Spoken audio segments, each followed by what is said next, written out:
नमस्कार मित्रांनो, पावसाने पुन्हा जोर पकडला. आज या जिल्ह्यात जोरदार पावसाचा अंदाज. मित्रांनो, पावसासंदर्भातील माहितीसाठी व्हिडिओ शेवटपर्यंत पहा आणि आपल्या चॅनलवर नवीन असाल तर चॅनलला सबस्क्राईब करा.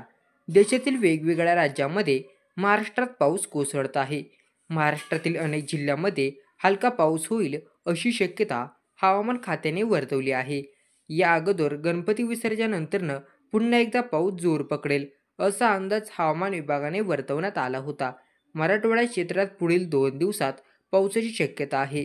शनिवारी अनेक जिल्ह्यात पाऊस कोसळण्याचा अंदाज हा वर्तवण्यात आलेला आहे. मराठवाड्यात जोरदार पावसाचा अंदाज. हवामान खात्याने मराठवाडा आणि मध्य महाराष्ट्रात हलका मध्यम पावसाची शक्यता वर्तवण्यात आलेली आहे. खास करून बीड, लातूर, धाराशिव, परभणी, नांदेड आणि हिंगोली जिल्ह्यात पुढील 24 तास पाऊस पडणार आहे. या जिल्ह्यामध्ये येलो अलर्ट हा देण्यात आलेला आहे. येलो अलर्ट सामान्य पाऊस आणि सतर्क राहण्याच्या दृष्टिकोनातून जाहीर करण्यात आलेला आहे.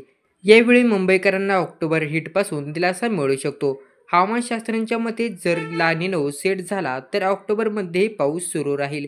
अशा परिस्थितीत यंदाही मान्सूनचे प्रस्थान लांबण्याची शक्यता आहे.